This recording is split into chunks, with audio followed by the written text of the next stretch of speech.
Hello everyone, Gentleman here with another powder shop rotation video.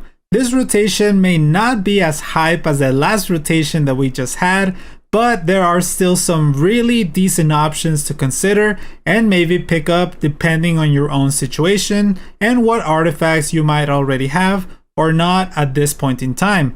Thank you all so much for checking out the video, and please consider liking and subscribing if you find this type of information useful. We are still on our way to 500 subs and we have been doing very well. So thank you all so much for the support. It truly means a lot. But okay, with that being said, let's move on with the video and check out this artifact rotation. Of course, to start off, we will have Guardian Ice Crystals, and I'm sure you heard it already, but if you haven't, make sure to pick this one up. This one is without a doubt the best artifact you can purchase with your powder at this point in time. Keep in mind that this artifact will leave the powder shop next week after maintenance begins on Wednesday night. So yeah, this artifact is very strong and limited. Keep that in mind as well. It only comes around whenever the ReZero collaboration comes around with Amarillus banner. This artifact is one of those that you can slap on any Soul Weaver and it will be useful in pretty much any situation. Good FRES increase and the heals come in super handy. Big heals. So yeah, the best one out of all these artifacts, at least for this week until it goes away. Next up we have Azure Comet, which is Ram's limited artifact. This one is very good as well, and a limited artifact of course, so lots of good value right here. However, it being a warrior artifact, oftentimes this one usually comes in at second or third place when it comes down to other options for most other warrior characters. We mentioned last time how Sigrid's Sight and Draco Plate pretty much rule over the warrior artifact slot. But with that being said, if you don't have any of those artifacts or they are already being used by other characters, Azure Comet does come in super handy to have, especially because it allows you to build characters with only 85% crit chance and get the other 15% from this artifact. The combat readiness push after a character in the field dies is also a really nice effect that can help you take your enemy by surprise and speed up your character to cut off your opponent. So although this artifact isn't necessarily any character's best in slot, it is still a good artifact that can pretty much go on any warrior. So yeah, not a must have in my opinion, but it is good and limited. So if you don't have many good warrior artifacts, this one is a really good buy in my opinion. Now I won't cover the Guilty Gear artifacts just because they have been out for a while by now, but I will say that if you had to buy one artifact from the Guilty Gear collab before it goes away, it will be Miss Confile. This artifact is really good and highly used in PvE content as well. But yeah, the other ones aren't as good other than maybe Jacko's Symbol, which is also a good warrior artifact, but not a must-have either. And now on to the Bottle of Knowledge. So in case you didn't know, the Bottle of Knowledge is always a good buy, no matter what. You can never go wrong buying this item. It allows you to limit break any artifact you own, any of them, which is incredible because it allows you to limit break even limited artifacts. That way you don't have to actually spend more Skystones or bookmarks trying to get extra copies. Simply use this Bottle of Knowledge and it helps you get closer to maxing them out. Now, the only time I would recommend picking something else up instead of this would be when you are considering buying an artifact that you don't own yet. Because having new artifacts will in most cases be much better than simply getting one limit break on an artifact. So keep that in mind when looking at the rest of the artifacts that we have here on this rotation. But yeah, solid buy, can't go wrong with this one, and it's always nice to have a few of these in your inventory just in case a new broken artifact comes around. Alright, on to the artifacts that will not be leaving anytime soon and will be here throughout the entire cycle of this rotation. First, we have Double-Edged Crescent. This Thief artifact is very good. It got buffed a while ago and since then it has become a best in slot for maybe one or two characters. Not that many I know, but most notably for Remnant Violet. The 20% extra evasion plus the chance to counter whenever you evade is insanely good for someone like Remnant Violet, which, you know, is all about evading attacks and hitting super hard. So an artifact like this one on him is insane.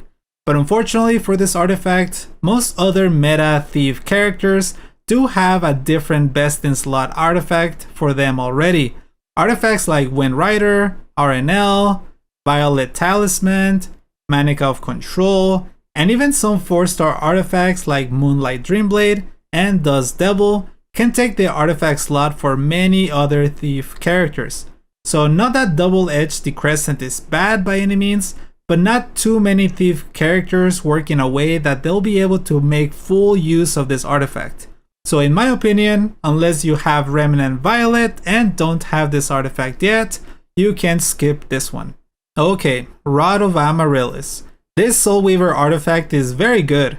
In my opinion, a really good alternative to an artifact like Guardian Ice Crystals, since it also provides some very good bonus heals. But you do have to use a non-attack skill to proc its effect, so that's the one bad thing about this artifact. Anytime your Soul Weaver character has their skills on cooldown, this artifact is essentially useless, which is why you want to put this on a character that has 2 non-attack skills, and preferably with low cooldowns, so that you can proc this effect more often. For example, I have mine on characters like DN and Acades to help with their healing capabilities. I think this artifact can be worth your powder if you missed out on Guardian Ice Crystals and or if you don't have other decent healing artifacts like Unfading Memories or Touch of Rekos, etc. So yeah, very good Soul Weaver artifact that it is worth at least considering. Next, last tea time, a mage artifact. This one is not a bad one, but unfortunately it is also not necessarily used by any character in particular. The only character that comes to mind that could use this efficiently is someone like Tenebria, simply because she is one of the few mage characters that has 2 skills that target all enemies, which can benefit from the bonus in damage that this artifact provides, and since Tenebria's skills are relatively short at only 3 turns, it means that if you manage to proc the chance to decrease skills by 1 turn, it would help her cycle her skills around non-stop. So there is definitely some potential there, but of course, if you don't proc that skill cooldown, well, the artifact loses a lot of its value. So a bit of a gamble artifact right there, which is in part why not too many people use it. Not to mention, of course, that the mage artifact slot is bussin' with tons of other options that are more often than not best in slot artifacts for a lot of characters, such as Book, of course, Fairy Tale for a Nightmare, Abyssal Crown, etc. So yeah, last tea time would be a pass in my opinion. Alright, we have a spicy one right here, Spatial Temporal Fan. This one is also in the Tightrope since it belongs in the Ranger artifact slot, which we all know is completely dominated by Guiding Light. But is it any good? Well, yes. Yes it is in my opinion. This artifact can absolutely catch people off guard, so bad. You can protect your main DPS character with stealth after one of your fast Ranger characters such as Lua or Laika use a non-attack skill. This can be huge, but also risky, since that Ranger character will be of course left out in the open. So a bit of a double-edged sword right there, but still a great way to basically grant Guiding Light to characters that wouldn't normally be able to stealth. So having at least one copy of this artifact can be very good and a fun new type of tech that you could pull off against your opponents in RTA. So yeah, worth picking up in my opinion, but only if you already have some of the other artifacts we have gone over, such as Rod of Amarillus, Ice Crystals, Azure Comet, and even the Bottle of Knowledge, since this artifact is more on the niche side rather than meta or even flexible to use with many different units. Okay, so that does it for all the 5-star artifacts in this rotation. Next, we have the 4 stars, which I gotta say, a pretty decent selection of 4 stars we have right here. All of these artifacts actually have good uses, but for better or for worse, none of these are in the must-have category. mainly because, well, they are 4-star artifacts. And although they are cheap at only 60 powder, the truth is that you will get plenty of these artifacts in time. But let's go over some of these real quick so you can get an idea of how good they are, and or if you could actually really use 1 or 2 of these right about now. So yeah, Dust Devil. This artifact is pretty much best in slot for Spirit Eye Celine. So if you have her and want to use her, this is the artifact for you. But keep in mind that she's pretty much the only character that makes use of this artifact. I haven't really seen any other characters using this artifact, so yeah. Water's Origin. This one is also one of those secret tech type of artifacts for Soul Weavers that surprise opponents whenever they attack you. When they see that nice heal and combat readiness push, it can be a game changer. So overall, a good artifact that can help increase the pacing of your Soul Weaver characters. Ace Fist, a warrior artifact. This one is just a simple but good artifact. 10% flat extra damage and increase to speed and damage as your character's health gets lower is pretty good. However, as we mentioned previously, there will be other artifacts that take the best in slot category over this one for most warrior characters. But I always find this artifact to be pretty useful whenever you just don't know what artifact to put on a character, or if all your other good warrior artifacts are already being used. This one is a good choice to, just throw in there and call it a day. And finally, Adamant Shield. For knights, this artifact is just a solid protection artifact that can go on just about any knight. Of course, you gotta keep in mind this one only protects you from critical hits. So any character attacking you like Xenia, Arunca, Lethe, etc. that don't crit won't be bothered too much by this artifact. So definitely not the best knight artifact, even compared to another 4-star artifact such as Amarillus, but still a good one.